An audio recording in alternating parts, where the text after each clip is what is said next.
Bonjour tout le monde, content de vous retrouver pour cette matinale du mardi 28 février. On arrive sur la fin du mois avec un Bitcoin à 23 400 $.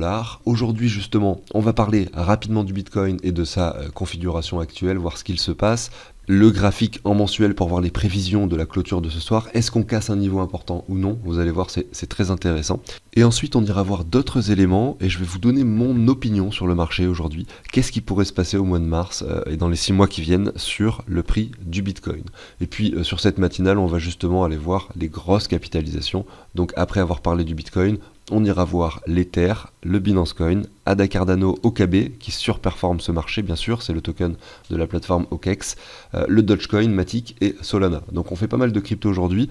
Et l'objectif d'aujourd'hui, c'est de vous faire une sorte de classement pour vous montrer parmi ces 8 cryptos, donc les 8 plus grosses capitalisations, lesquelles sont les plus intéressantes aujourd'hui pour un investissement. À savoir que je vais me concentrer sur l'analyse graphique et je ne vais pas aller sur le fondamental des projets.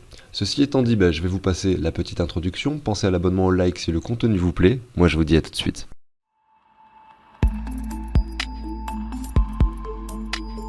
Alors je débute avec cet indicateur long terme que l'on aime bien passer sur la chaîne, que j'ai décrit effectivement aussi en détail, c'est-à-dire que je vous expliquais chacune de ces lignes, mais aujourd'hui on s'en fiche un petit peu. Ce qu'il faut simplement retenir, c'est que c'est un indicateur long terme qui a vachement été respecté finalement depuis la création du Bitcoin, et qu'aujourd'hui nous sommes plutôt dans sa partie basse, et que donc sur une perspective long terme, 4, 5, 10 ans, vous voyez, on peut même parler de 2-3 ans, puisqu'on sait que le milieu de cycle, c'est à peu près 2 années, c'est-à-dire qu'on a 2 années entre le sommet et le bas de cycle, et 2 années également entre le bas de cycle et le sommet suivant. À chaque fois, ça s'est déroulé comme ça. On peut donc imaginer que pour un investissement supérieur ou égal à 2 ans, vous êtes sur un moment hyper intéressant pour investir. Malgré tout, attention, puisque sur un investissement de 3 à 6 mois, voire même 1 an, on est beaucoup moins sûr du résultat. C'est-à-dire qu'on peut très bien acheter du Bitcoin aujourd'hui, être en négatif dans 1 an, sans aucun problème. Mais dans 2-3 ans, ça semble beaucoup moins probable en fait. C'est ça que je voudrais vous montrer avec ce graphique. Regardons maintenant le Bitcoin en mensuel. On est en train, pourquoi pas, de clôturer de façon assez précise. Regardez sur cette clôture que nous avons eue en juillet 2022. Donc c'est assez intéressant d'observer qu'en fait, en mensuel, eh bien nous avons un joli V-bottom qui s'est dessiné. Aujourd'hui, on vient clôturer, peut-être, parce qu'il faut attendre, comme je le dis, la fin de cette journée, il faut attendre demain matin pour avoir cette confirmation, mais j'aime bien en parler en avance. Il y a quand même une forte chance que l'on vienne clôturer de façon précise sur cette ligne, puisqu'on y est actuellement, et que le prix va peut-être pas forcément beaucoup changer courant de cette journée. Et si c'est le cas, on aura eu un mois de janvier hyper bullish, vous voyez, qui vient clôturer quasiment d'ailleurs sur cette ligne, le mois de février qui monte légèrement, mais on reste toujours dans l'indécision. Ça veut dire qu'on vient s'appuyer sur une ligne de résistance quand même assez forte, que nous pouvons très bien casser par le haut, comme effectivement finalement résister pour retourner sur des niveaux plus bas. Comme je vous dis, je vais vous donner mon avis sur le marché, je vais vous dire ce que je pense effectivement par rapport à ce qui pourrait se produire. Ce sur quoi je spécule en fait. Eh bien en fait, regardez, il y a pour moi plus de chances effectivement qu'un retracement s'opère en mars, tout simplement parce que nous sommes sur un point de résistance et parce que nous avons effectué un V-bottom. Donc les statistiques nous disent, attention, un retracement risque de s'opérer. Si jamais on avait eu un mois de février avec une clôture par exemple ici, aux 25 000, donc ça aurait pu être le cas. D'ailleurs on a vu que les liquidités demandaient qu'une chose, c'était à ce qu'on vienne chercher jusqu'au même, pourquoi pas les 28 000. Ça aurait pu être le cas, ça n'a pas été le cas. Ça sera peut-être d'ailleurs le cas en avril, ou même peut-être en mars, j'en sais rien. Mais en tout cas pour l'instant, c'est pas le cas. Donc on est toujours sur ce point de résistance, et aujourd'hui, je me dis que il y a plusieurs possibilités qui s'offrent à nous, évidemment, ça va être très dur pour moi de vous donner un avis, mais je vais le faire quand même. On a vu que par exemple en 2018-2019, vous voyez, on a effectué également un V-bottom qui s'est traduit par une, 2, 3, 4, 5 bougies vertes avant d'enchaîner sur un début de retracement, qui finalement vient chercher les 61,8. Aujourd'hui, nous sommes à 2 bougies vertes, donc c'est toujours difficile de comparer avec les cycles précédents parce qu'on sait que ça fait jamais exactement la même chose, mais pour l'instant on a une, et là c'est la deuxième bougie verte qui est très légère. Voilà, admettons qu'on vienne casser ça par le haut, on peut très bien avoir 5-6 bougies vertes d'affilée, revenir chercher les 35 000 et retracer. Mais c'est pas le scénario dont je vais vous parler aujourd'hui. Même si mon portefeuille et moi-même adorerions que ce scénario se produise, j'ai un doute en fait. Parce que quand je vois ça, j'observe, regardez ici, on est en en weekly, on observe que le RSI peine à faire un nouveau plus haut, alors que le cours, oui, on vient vraiment s'appuyer sur ce point de résistance sur lequel nous sommes en train de rebondir à la baisse. Ce que j'ai envie de penser, et ce qui me semble assez propre ici à l'écran, ça serait un retour sur les 61,8 pour ensuite venir casser ce niveau. Et à ce moment-là, on aurait un joli épaule, tête, épaule inversée du coup, qui se dessinerait. Je sais pas, ce scénario me semble assez intéressant à envisager, avec pourquoi pas donc, ça nous ferait le prix des 19 300. À savoir que derrière, on peut très bien venir mécher sur ce prix des 19 300 et peut-être clôturer sur les 20 000, vous voyez. Donc voilà sur quoi je spécule aujourd'hui. Et je peine à croire, vous voyez, je reste mitigé du coup dans mon scénario en ne prenant pas le scénario négatif où on réintégrerait cette zone de rechargement. Parce que je pense que ça serait vraiment un cadeau pour les investisseurs de revenir chercher, on va dire, les 18 000 $ maintenant, alors qu'on a fait le travail de prendre 50% sur un marché où plus personne n'y croyait, vous voyez. Donc peut-être que simplement les 20 400, les 20 500, peut-être qu'on n'ira pas chercher ce chiffre psychologique même des 20 000, ce qui permettrait d'empêcher finalement toutes les personnes qui ont manqué ce train de pouvoir re-rentrer sur un prix acceptable, vous voyez, des 20 000 $. Après peut-être que je me trompe, ça reste de la spéculation et mon avis personnel. Mais en tout cas, on a un marché très intéressant en ce moment et je reprends mon travail que je fais habituellement. D'ailleurs, allez, on va faire ça comme ça pour terminer avec le Bitcoin. Vu que j'ai pas fait d'émission hier spécifique sur le Bitcoin, je me permets de le refaire rapidement aujourd'hui. On a 56 bars ici. Si je prends le halving du coup de 2020, du 11 mai 2020 et que je mets 56 bars, et bien voilà, en termes de temporalité, nous sommes à cet endroit-là, tout simplement. Donc on voit, et d'ailleurs, regardez, c'est quand même intéressant, c'est que nous avions quand même hésité sur cette temporalité en tout cas, pendant quand même quelques semaines. On a fait 1, 2, 3, 4 semaines, on va dire, de stagnation avant effectivement de décider de casser par le haut une zone très importante pour aller chercher ensuite les 14 000 $ sur le Bitcoin. À l'époque, on voit qu'actuellement, on a quand même quelques semaines de stagnation également. Peut-être que ce marché me fera avoir tort et ira chercher des niveaux beaucoup plus importants dès maintenant. Et comme je vous le dis, je serais vraiment très content de voir ce scénario se produire. Celui que je suis en train de vous dessiner avec une hausse du Bitcoin, comme en 2018, pourquoi pas, pour aller chercher les 40 000 $ dans les mois qui viennent. Voilà. Bref, j'en ai fini avec ça.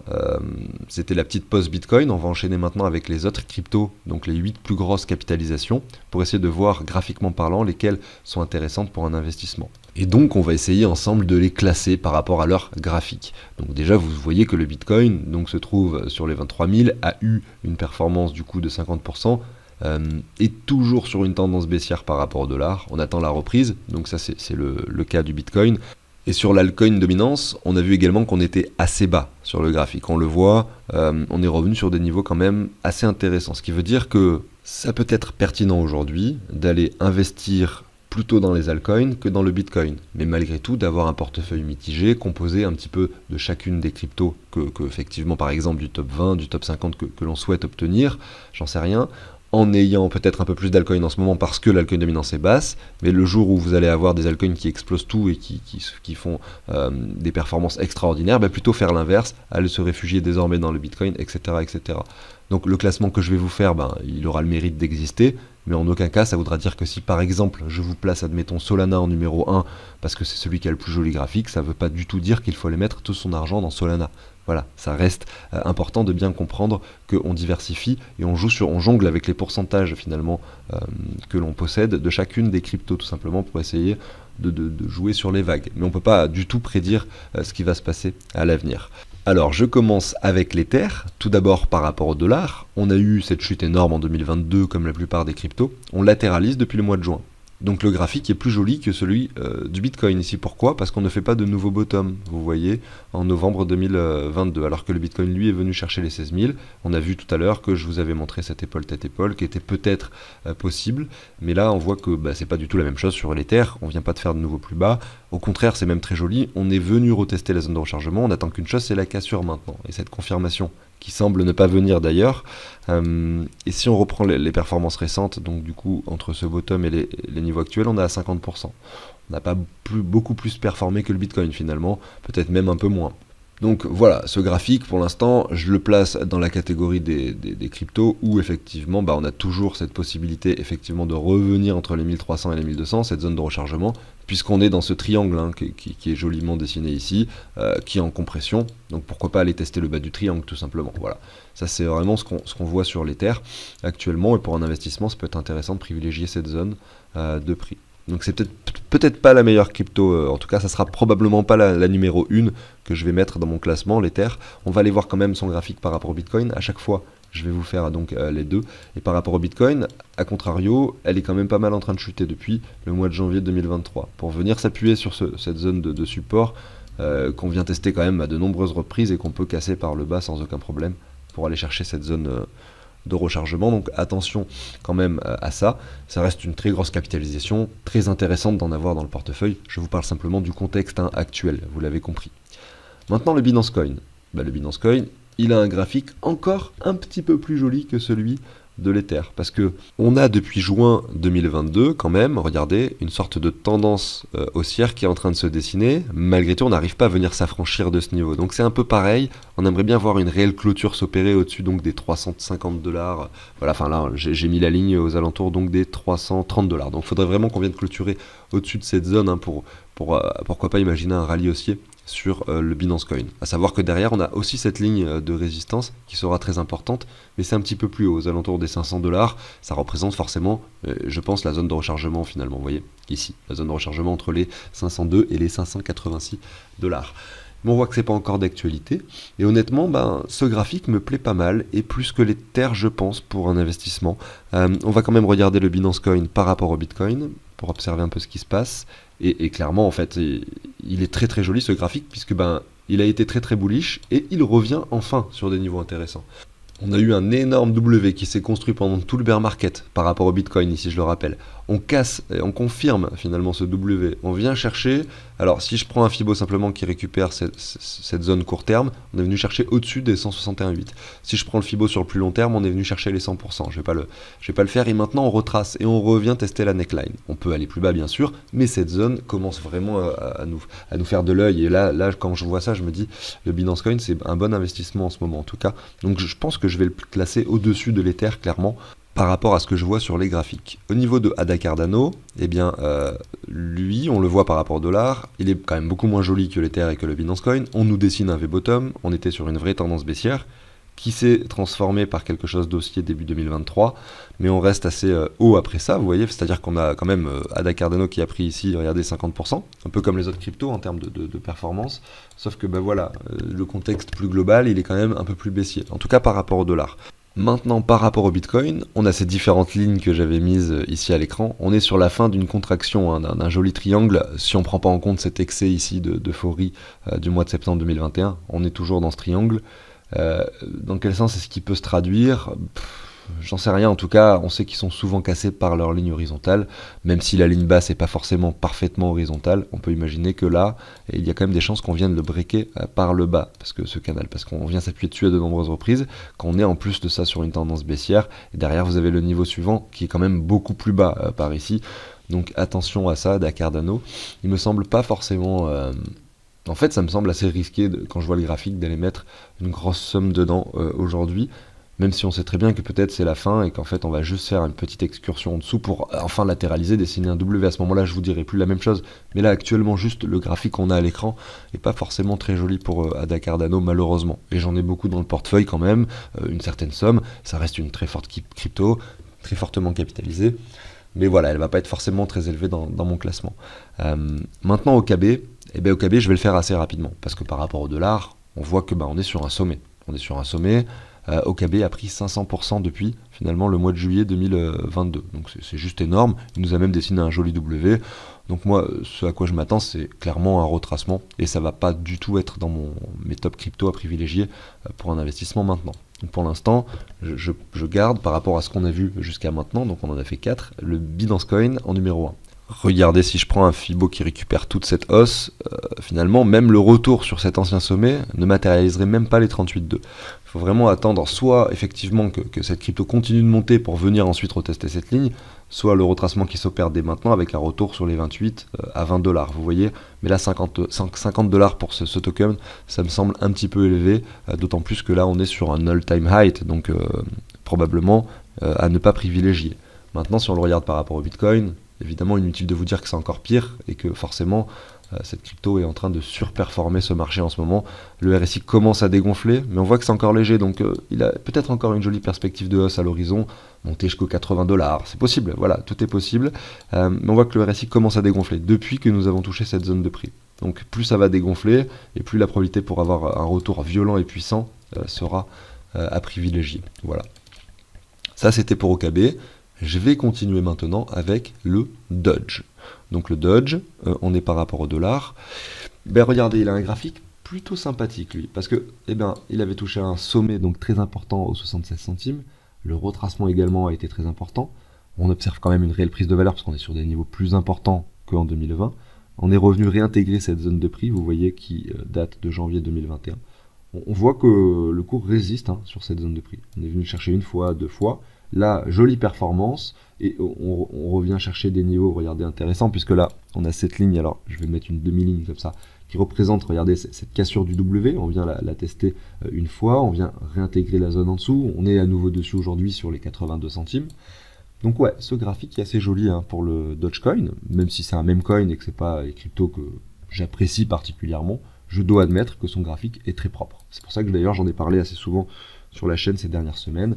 Bon, on aimerait bien quand même voir une cassure de cette zone de prix, vous voyez par le haut, pour effectivement envisager une perspective effectivement haussière à l'avenir. Maintenant, si on regarde le Doge par rapport au Bitcoin, c'est très joli également. On sait que c'est le genre de crypto qui fait des bougies vertes du démon sur une semaine pour ensuite retracer. Regardez ici par exemple, en avril 2021, on a eu cette bougie verte, regardez, qui a enregistré 500% en une semaine. Donc c'est le genre de crypto qui aime bien avoir de très belles performances sur une semaine pour ensuite reperdre finalement tout ça sur de nombreuses semaines. C'est-à-dire que là, regardez, sur deux bougies vertes finalement, pour compenser ces deux bougies vertes, on a 1, 2, 3, 4, 5, 6, 7, 8, 9, enfin je les compte même pas, mais on a une douzaine, quinzaine de bougies rouges, et on n'est même pas revenu en bas finalement juste de ces deux bougies vertes. Donc ce qu'on a eu ici en 2 semaines, on met 15 semaines pour le perdre de nouveau. Donc c'est très long, très ennuyant, et finalement c'est au moment où plus personne ne pense au Dogecoin que derrière on a de nouveau ce genre de bougie qui s'opère. Donc là c'est vrai que ça m'a donné envie récemment d'investir dedans, donc je l'ai fait. On a regardé ce joli arc de cercle qu'on pourrait se tracer. On vient chercher de façon assez précise cette zone de prix. Et puis on peut en plus de tout ça également se mettre un Fibo, et voilà, simplement on observe qu'on est sur la zone des 78,6. Donc c'est 337 Satoshi, on est sur les 351. Ouais, là on est sur quelque chose à jouer effectivement sur le Dogecoin. Après, comme je le disais tout à l'heure, de là aller mettre tout son argent sur un même coin, bon, faut pas non plus exagérer, on sait que c'est bien de toute façon de diversifier. Donc très très cool le Doge, et là je pense que je le passe devant le Binance Coin, c'est-à-dire en numéro 1. Vous verrez mon classement final de toute façon tout à l'heure.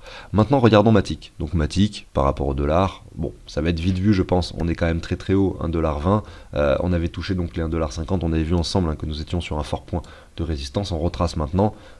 C'est pas très étonnant, on aurait pu tout casser par le haut, aller chercher des sommets, mais voilà, la probabilité était plus vers la baisse, et ce qui se produit, on est sur les 38,2, on attend toujours cette zone de rechargement entre les 1,02$ et les 87 centimes pour Matic. Maintenant, si je le regarde par rapport au Bitcoin, on va voir ce que ça donne.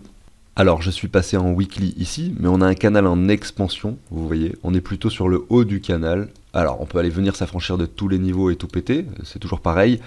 Mais voilà, c'est pas le coin sur lequel je privilégierais un investissement, parce qu'on a toute cette marge quand même de chute, c'est-à-dire quand même 80% de marge de chute sur Matic BTC. Évidemment, je suppose qu'on ira peut-être pas faire de nouveau bottom quand même par rapport au Bitcoin, donc ce que je suis en train de vous dire, les 80%, semble quand même peu réalisable, mais avant tout, on a quand même les 38,2, la zone de rechargement, donc voilà, on a toujours quand même une possibilité de moins 40, moins 50%, sans aucun problème je pense, donc attention à Matic. J'enchaîne maintenant avec Solana. Solana a énormément chuté en 2022 avec l'affaire FTX, ça l'a pas aidé à se reprendre. Mais malgré tout, début d'année 2023, effectivement, on enregistre quand même, regardez, 150%, donc il a plus que doublé. On était venu chercher en dessous des 10 dollars ici, regardez les 7 dollars, les 8,50 $ pour être précis, et voilà le rebond que l'on a eu par la suite. Malgré tout, et on le voit, on est toujours sur cette tendance baissière, et Solana peine quand même à se reprendre pour l'instant. Effectivement, sur le long terme, c'est dur de voir quelque chose de bullish ici. Parce que même si l'on suppose que cette petite partie du graphique et du FTX et finalement mérite, pourrait pourquoi pas être retirée, eh bien on serait quand même, regardez sur cette ligne blanche que j'ai dessinée, sur une tendance baissière. Maintenant, regardez ce point de support, il est quand même cool et on est dessus. Donc on peut y rebondir bien sûr. À voir ce qui se passera sur Solana. On va regarder son graphique par rapport au Bitcoin pour plus de précision. Donc Solana Bitcoin, c'est la même chose, hein. Honnêtement le graphique est tout à fait similaire. Donc pas de choses supplémentaires à dire. Regarde, on a vraiment le même graphique, c'est assez amusant. Alors, je me suis amusé à vous faire ce classement. J'ai soustrait le Bitcoin de ce classement. Je prends les 7 altcoins les plus capitalisés et je vous mets OKB en numéro 7. Le graphique est beaucoup trop bullish, vous le voyez directement. En numéro 6, je vous mets Matic, qui est également très bullish par rapport au Bitcoin. On est sur un sommet, on s'attend à un retracement. En numéro 5, je vous mets ADA Cardano, qui est certes sur des niveaux très faibles et donc qui peut être pertinent pour un investissement, mais qui fait toujours des nouveaux plus bas par rapport au Bitcoin, et ça, je n'aime pas voir ça pour des investissements long terme. J'attends de voir si des reprises s'opèrent, ça n'est pas encore le cas pour ADA Cardano. En numéro 4, je vous mets Solana, qui est à peu près similaire en termes de graphique que celui de ADA Cardano, puisqu'il est toujours sur une tendance baissière par rapport au Bitcoin. Mais j'ai un peu plus d'espoir sur Solana, et ça reste personnel, mais notamment dû au fait que sa chute est principalement également due à FTX, et qu'on peut imaginer que ça peut changer à l'avenir, et que cette panic sell pourrait se traduire par une performance haussière sur Solana. En numéro 3, du coup, je vais vous mettre l'Ether, parce que l'Ether, on l'a vu, il est quand même sur un point de support, on est quand même sur une tendance haussière long terme. J'aime ce graphique, puis ça reste l'Ether, il est très très propre hein, quand même, et il est vraiment pas sur un niveau très très élevé aujourd'hui l'Ether, hein. Il est plutôt intéressant en fait, donc je le mets en numéro 3.